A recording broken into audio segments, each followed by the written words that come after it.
Live TV, सच सबसे आगे।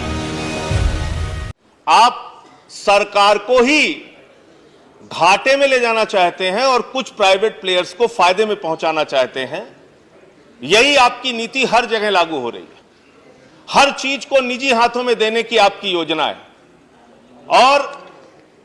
और इसके तहत जो अभी तक 27 एयरपोर्ट, मेजर एयरपोर्ट की सूची में आते हैं, वो घट के उनकी संख्या 10, 11, 12 की रह जाएगी।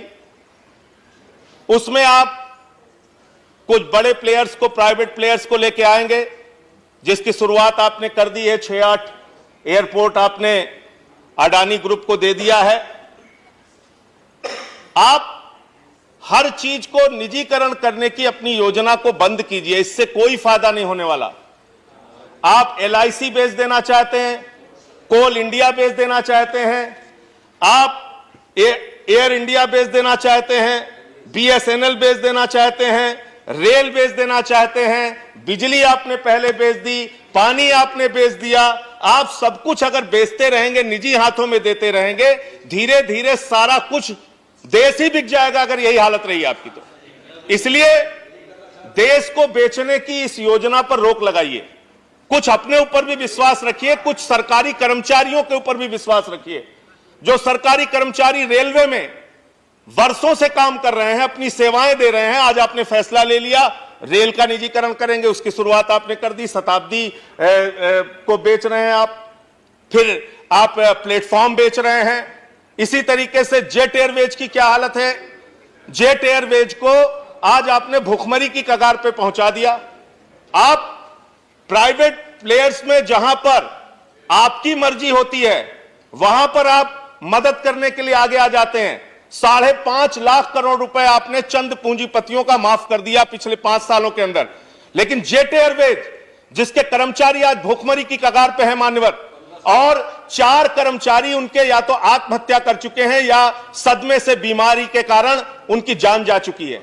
वो एयरपोर्ट के, वो जेट एयरवेज के एम्प्लॉय जिनकी संख्या 15,000 है और जिनसे जुड़े हुए लोगों की संख्या लगभग 1 लाख है, उन लोगों को आज आपने भुखमरी की कगार पे पहुंचा दिया। 6 महीने से उनको तनख्वाह नहीं मिल रही है, वो सड़क पर आंदोलन कर रहे हैं, रो रहे हैं, गिड़गिड़ा रहे हैं आपके सामने। उनकी कोई सुनने वाला नहीं है, उनकी कोई, आपके अंदर की जरा सी भी संवेदना पूरी तरीके से खत्म हो गई है।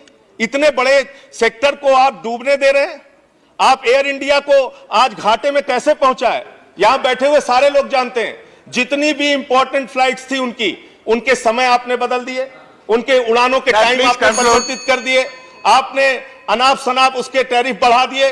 तो इसके कारण से कहीं कोई नियंत्रण आपका नहीं रहा। सब कुछ बेचने की तैयारी में मत रहिए, बेचने से काम नहीं चलेगा। और आप लोग उस संस्था से निकले हैं जो स्वदेशी का आंदोलन चलाते थे। मान्यवर, अंतिम बात कहकर मैं अपनी बात खत्म करूंगा। बचपन में स्वदेशी जागरण मंच के लोगों को गली गली जाते हुए मैंने देखा है, पर्चे बांटते हुए, ये तेल इस्तेमाल किया करो, ये साबुन इस्तेमाल किया करो, ये सर्फ इस्तेमाल किया करो। आज आप लोग हर चीज निजी हाथों में देने के लिए तैयार हैं, सब कुछ बेचने के लिए तैयार हैं। रेल हो, पानी हो, बिजली हो, एयरपोर्ट हो, सब आप, कोयला हो, सेल हो, HAL हो, सब आप बेचने के लिए तैयार हैं। ये ठीक नहीं है। इसलिए इस पर सरकार को पुनर्विचार करना चाहिए और अपनी नीति में परिवर्तन करना चाहिए। बहुत लाइव टीवी, सच सबसे आगे।